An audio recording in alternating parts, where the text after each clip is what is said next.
여러분 안녕하십니까? 뉴스제이 시작합니다. 가뭄으로 광주 보성강댐 발전이 중단됐습니다. 광주의 지역화폐인 상생카드 할인율이 조정됐습니다. 대전시가 미디어아트 조형물을 새롭게 조성했습니다. 평창군이 산불 재난 대응을 위한 산불 대응센터를 신축했습니다. KBC가 디지털 오디언스 250만 시대를 목표로 박차를 가합니다. 가뭄으로 물 부족 문제가 점차 심각해지면서 결국 보성강의 수력발전소가 사상 최초로 가동을 중단했습니다. 발전용 댐 물을 광주 전남 생활 공급 용수로 전환하는 고육지책입니다. 지난 7월부터 물 일부를 주암댐으로 시범 방류해온 보성강댐. 수력발전소 가동을 전면 중단하고 보성강댐 물 대부분을 주암으로 흘려보냅니다. 발전소를 가동할 때보다 4배가량 많은 양의 물이 주암댐으로 방류하는 겁니다. 한국수자원공사와 한국수력원자력이 광주 전남 생활공업용수로 사용되는 주암호 용수 확보를 위해 내린 특단의 결정입니다. 발전소가 건립된 뒤 가뭄 문제로 가동이 전면 중단된 건 이번이 처음입니다. 일단 가뭄 문제가 해소될 때까지 발전소 가동을 중단하기로 한 상황. 이로 인한 발전 손실 전액은 한국수자원공사가 한국수력원자력에 보전하기로 했습니다. 대체전력은 소양강댐에서 생산할 방침입니다. 보성강댐에서 이제는 주암댐 방향으로 방류를 해주고 그 물을 주암댐에서 저류했다가 생활용수나 그리고 공업용수로 활용토록 하면서 가뭄에 대응하도록 할 계획입니다. 이번 조치가 일정 부분 주암호 용수 확보에는 도움이 되겠지만 근본 해결책은 아닌 만큼 물 부족 비상사태는 계속될 것으로 보입니다. 내년도 지역화폐 국비 예산은 정부 안에서 전액 삭감됐다가 여야 협상을 통해 올해 절반 수준인 3,525억 원으로 확정됐습니다. 국비 지원액이 줄면서 광주의 지역화폐인 상생카드 할인율도 조정될 수밖에 없는 상황에 처했는데요. 광주광역시는 고심 끝에 할인율을 10%에서 7%로 낮추기로 했습니다. 올해 광주 상생카드 할인율은 10%였습니다. 50만 원짜리 상생카드를 45만 원에 구매할 수 있었는데 할인된 5만 원은 정부와 광주시가 4대 6으로 분담했습니다. 그런데 내년부터는 상황이 달라집니다. 정부 지원액이 반토막 났기 때문인데 결국 광주시는 상생카드 할인율을 7%로 낮추기로 결정했습니다. 광주광역시는 정부 지원액이 전혀 없을 경우를 가정해 할인율 5%를 검토했는데 소폭 오른 7%로 결정했다고 설명했습니다. 다만 설과 추석 명절이 있는 1월과 9월에는 올해와 마찬가지로 10%의 할인율을 적용합니다. 1인당 월간 발행 한도액도 50만 원으로 올해와 같습니다. 지역경제 활성화 효과가 큰 만큼 예산 한도 내에서 최대한의 할인율과 발행 규모를 산출한 것으로 보입니다. 이 제도를 좀 안착시키려고 노력하고 있고요. 중앙정부 예산이 조금이지만 이제 추가됐기 때문에 그 금액만큼 조금 업시켜서 시민들께 돌려드리려고 제도를 잡았습니다. 광주광역시와 마찬가지로 반토막 난 정부 지원액을 받게 된 전라남도는 내년 초 지역화폐 할인율과 규모를 발표할 예정입니다. 이어서 수도권 소식입니다. 마포구가 여성가족부 지정 여성친화도시로 선정됐습니다. 무려 3연속 선정인데요. 이로써 마포구는 오는 2027년까지 5년간 여성친화도시 지위를 유지하게 됐습니다. 특히 마포구의 다양한 여성친화 사업들도 각광받고 있습니다.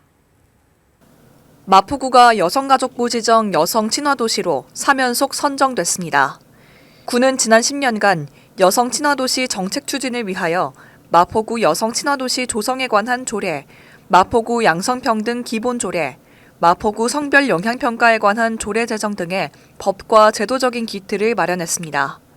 또한 성평등 정책 추진 기반 강화, 여성의 경제 사회 참여 확대, 지역사회 안전 증진, 가족 친화 환경 조성, 여성의 지역사회 활동 역량 강화 등 여성 친화 도시 5대 영역 93개 여성 친화 사업을 추진했습니다.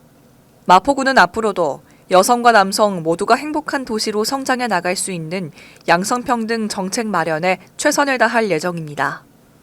마포구는 지난 2017년부터 마포 장애인 가족지원센터를 운영하고 있습니다. 장애인에 대한 양육과 돌봄으로 경제적, 사회적 어려움을 겪는 가족들을 지원하고 있는데요. 센터 5주년을 맞아 기념식 행사도 개최했습니다. 지난 19일 마포 장애인 가족지원센터가 개원 5주년을 맞아 기념식 행사를 개최했습니다.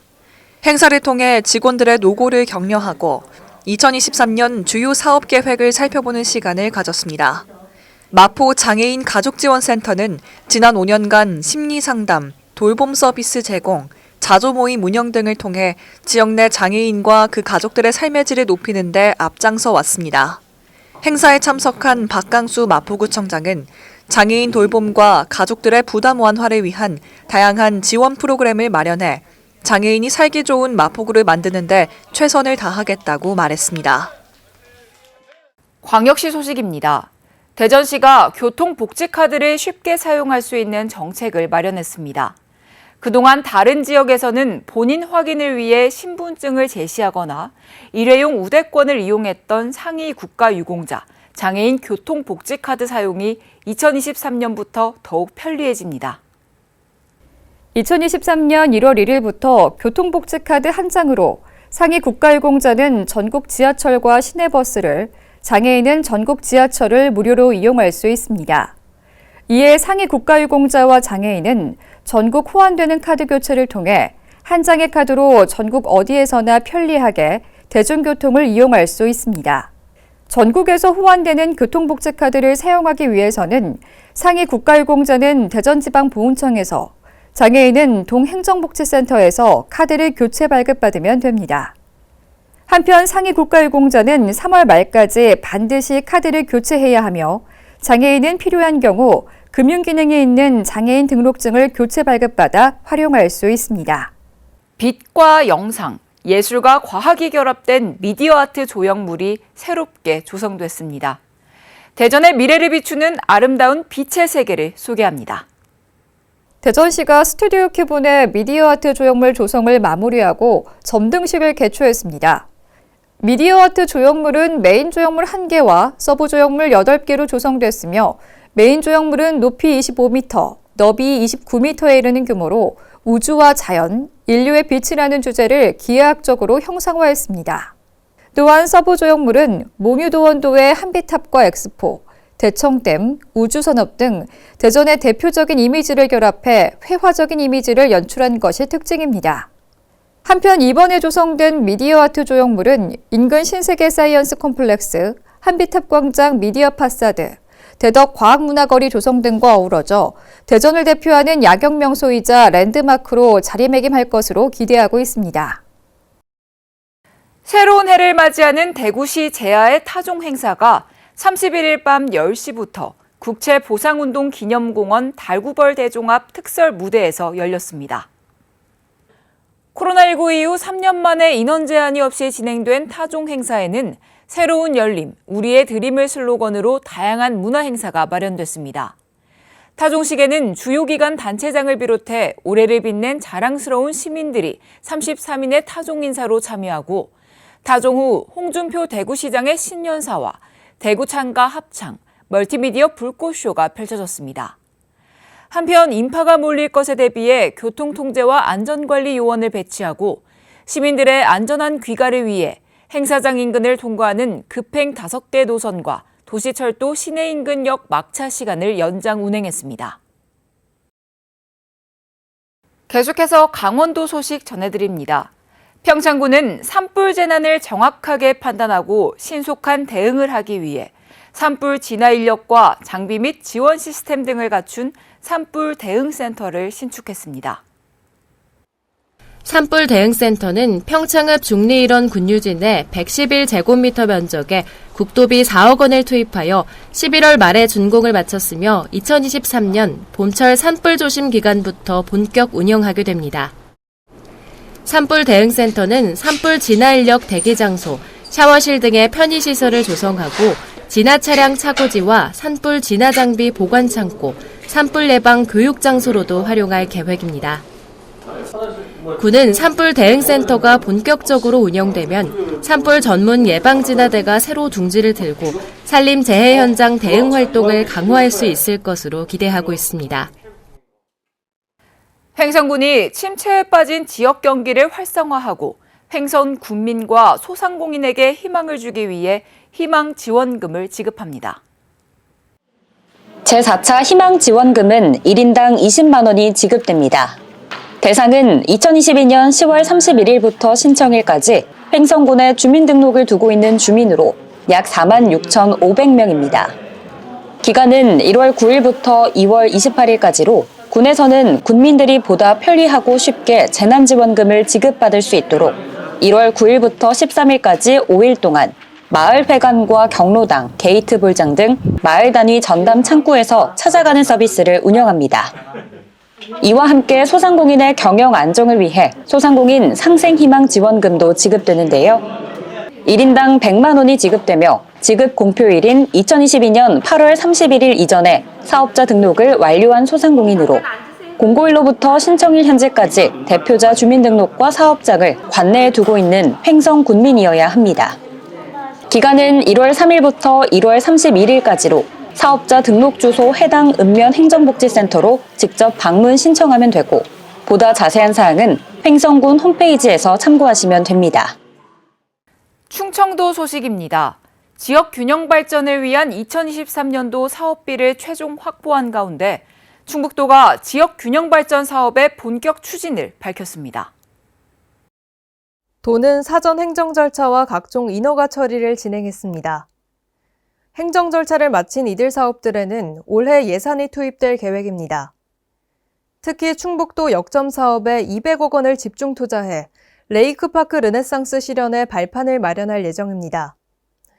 아울러 백두대간권과 내륙 첨단산업권 등 내륙권 지원 사업도 차질 없이 추진됩니다. 경상도 소식 전해드립니다.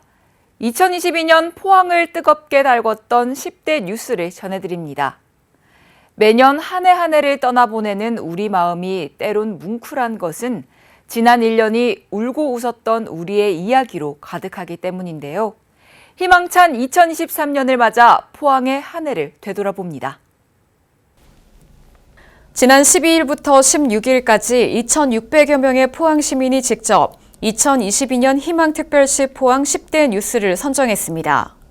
가장 먼저 포항에 최고 505mm의 물폭탄을 몰고 온 태풍 흰남노 소식입니다.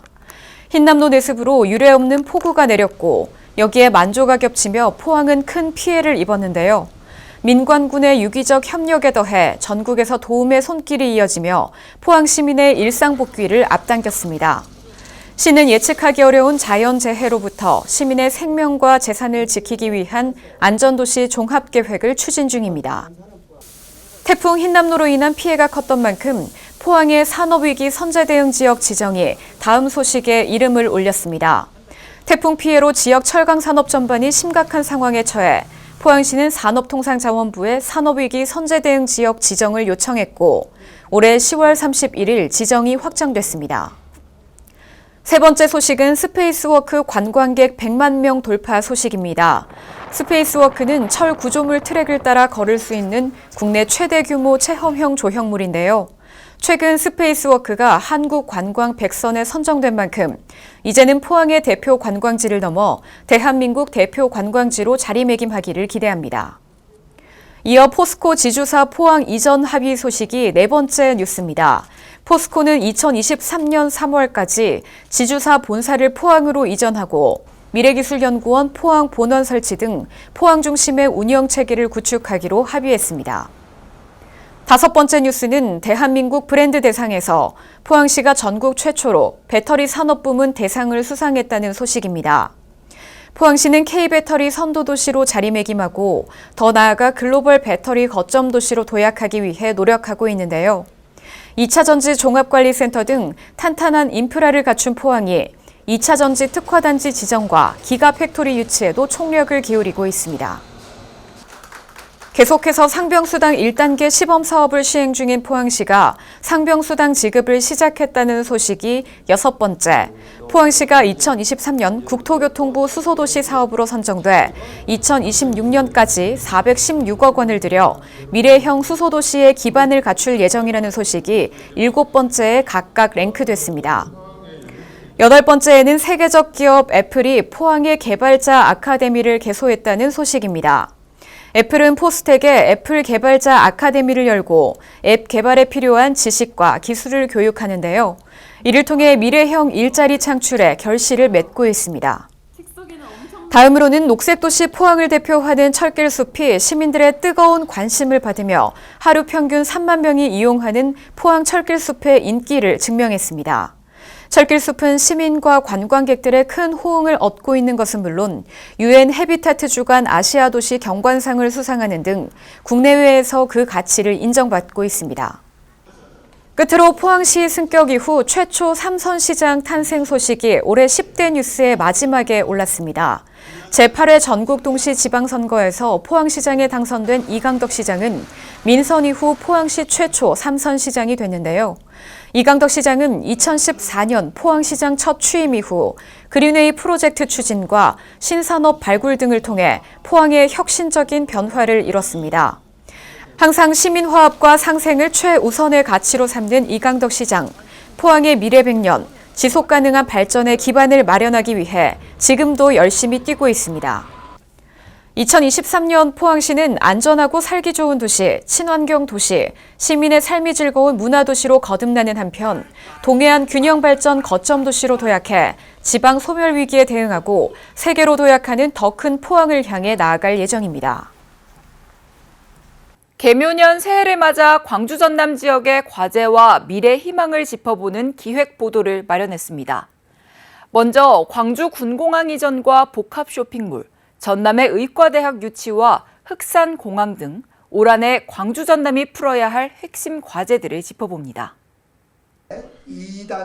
우여곡절 끝에 올 하반기 착공이 예정된 광주 도시철도 2호선 2단계 사업. 총 사업비가 5,800억 원 증액됐지만 착공 시기가 늦어지면서 당초 2026년 완공 계획이 빨라야 2029년이 될 예정입니다.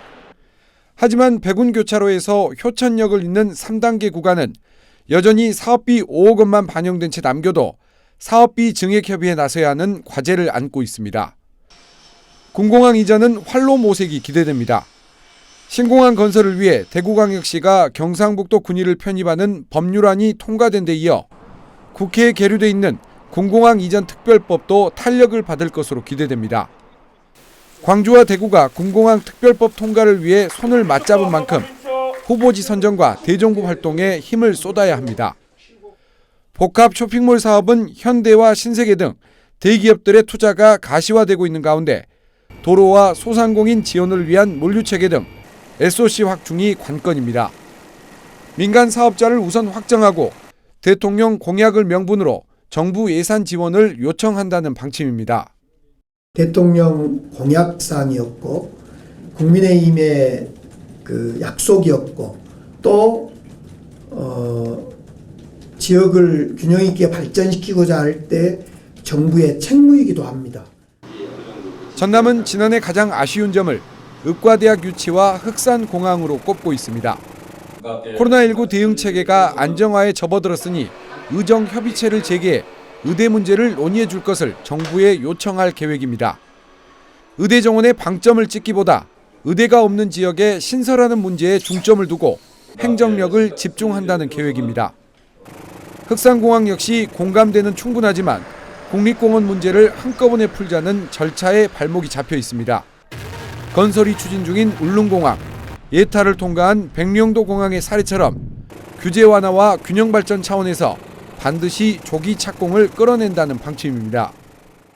해야 된다고 생각하는데 절차가 오래 걸려서 못한다. 이게 바로 우리 지금 대한민국의 규제 완화가 필요한 그 가장 그 이유를 단적으로 설명해주고 있다 생각을 합니다.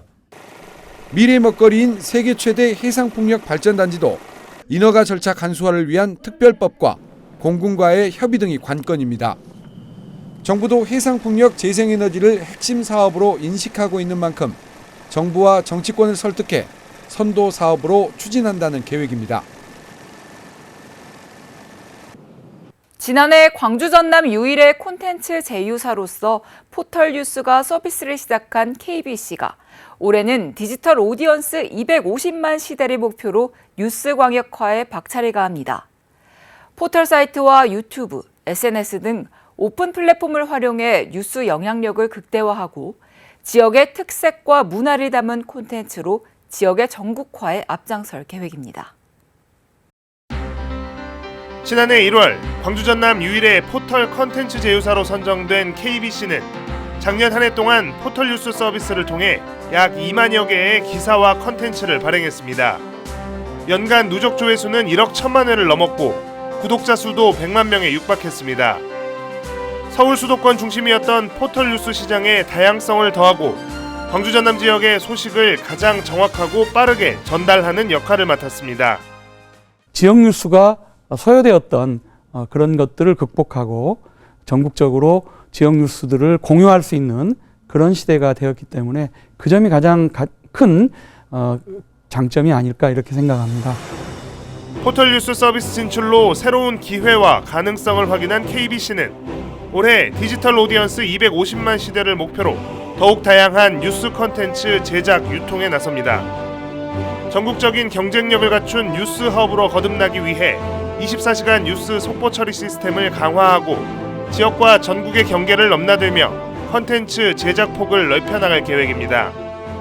뉴스 콘텐츠의 품질을 높이기 위해서 전문 기자 제도를 도입하고 지역 연구의 프로스포츠 팀을 중심으로 관련 콘텐츠 공급도 확대할 예정입니다.